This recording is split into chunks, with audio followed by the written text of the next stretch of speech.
721, not giving up the fight. That is the message that Arizona Senator John McCAIN is sending this morning regarding the passage of the health care reform bill. And joining us now on the phone is Senator McCAIN. Senator McCAIN, what time did you get to bed last night? Not too late, Tara.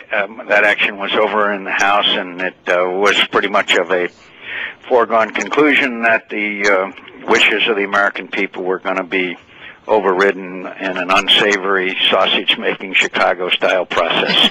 You say you all will fight everywhere. Where do you begin? Where do you start? Well, we'll begin in this reconciliation, so-called, that's going to come to the Senate in the next couple of days, and then we'll fight in the courts, and then we will fight at the rallies and the tea parties and the town hall meetings, and we will fight at the ballot in the ballot booth, and we will prevail, and we will defeat this because the United States of America and the state of Arizona cannot afford this. As you know, our governor, much to her great credit, stood up last week and said Arizona cannot afford this.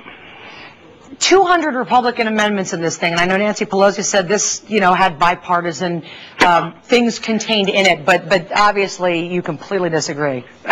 That's just bizarre to say that. We were never included either here or in the House, and I'm deeply disappointed, by the way, in our Democrat members of Congress who voted for this bill when I know that the overwhelming majority of people in Arizona did not want that. That's not what they were elected to do. Look, we were not involved in this except in the most cosmetic fashion, and I've been there from the beginning.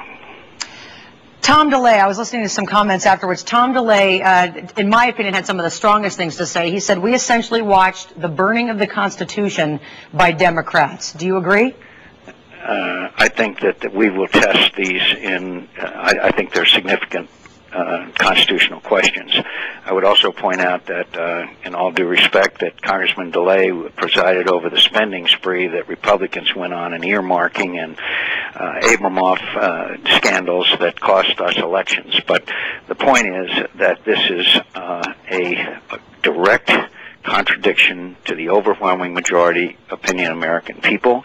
It's the first time in history a major change has been made when, with only on a partisan basis, and I can assure you that this will have a harmful effect. You may have seen just in the last couple of days, Caterpillar, one of the largest manufacturers of farm and construction equipment in America, says it's going to cost them $100 million just next year.